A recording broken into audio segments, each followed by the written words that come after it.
गुजरात के अहमदाबाद में आखिरकार विमान क्रैश कैसे हुआ, कई बड़े सवाल खड़े हो रहे हैं। एयरपोर्ट से विमान उड़ान भरता है और कुछ ही दूरी पर जाकर विमान क्रैश हो जाता है। यह तस्वीर देखिए, एयरपोर्ट के रनवे से उड़ा विमान हवा में था। विमान को करीब 33,000 फीट ऊंचाई पर जाना था, लेकिन विमान अपनी पूरी ऊंचाई हासिल किए बिना नीचे की तरफ आने लगा। जहां पर विमान उड़ता हुआ दिखाई दे रहा है, यह अहमदाबाद एयरपोर्ट का इलाका है। रनवे से उड़ते ही विमान कुछ ही दूरी पर जाकर क्रैश हो जाता है। जिस समय पर विमान क्रैश होता है, इस समय का एक वीडियो भी सामने आ चुका है।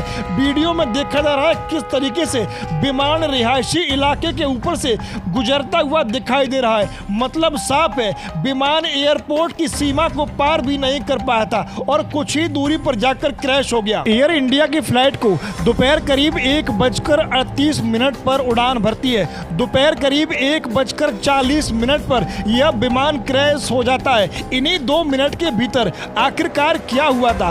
विमान के गिरते ही पूरे इलाके में काले धुएं के अंबार छा गए। विमान हादसे के बाद विमान में बैठे यात्रियों की लाशें निकाली जाती हैं।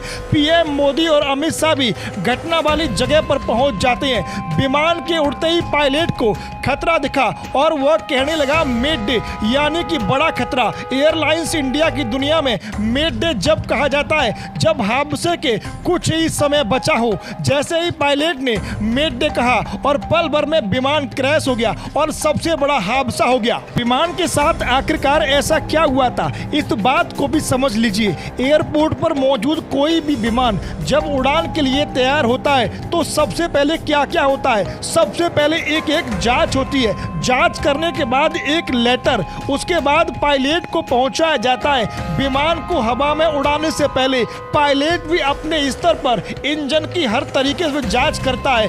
विमान में इंजीनियर मौजूद होते हैं, क्रू मेंबर होते हैं, इन सभी पर विमान की देखभाल की जिम्मेदारी होती है। जिस तरीके से तेज धमाका हुआ, इससे एक बात तो साफ होती है, विमान में भारी मात्रा में तेल मौजूद था। ये तेल इतना खतरनाक होता है, पल भर में आग को पकड़ लेता है। और विमान के निचले हिस्से में ईंधन का टैंक होता है। विमान को जो पायलट उड़ा रहे थे उनका अनुभव बेहद खास था। तो आखिरकार ऐसा कैसे हुआ जिसे पायलट भी नहीं समझ पाए? एयर इंडिया सबसे पुरानी एयरलाइंस है। इस हादसे की कई एंगल से जांच की जा रही है। भारत में यह पहला विमान हादसा है जो विमान एयरपोर्ट से उड़ान भरने के बाद कुछ ही दूरी पर जाकर क्रैश हो जाता है। अहमदाबाद में हुआ प्लेन हादसा मोदी सरकार के लिए सबसे बड़ी चुनौती बन चुका है। इस विमान हादसे के पीछे कई बड़े सवाल खड़े हो रहे हैं जिनका जवाब मिलना अब मुश्किल हो रहा है।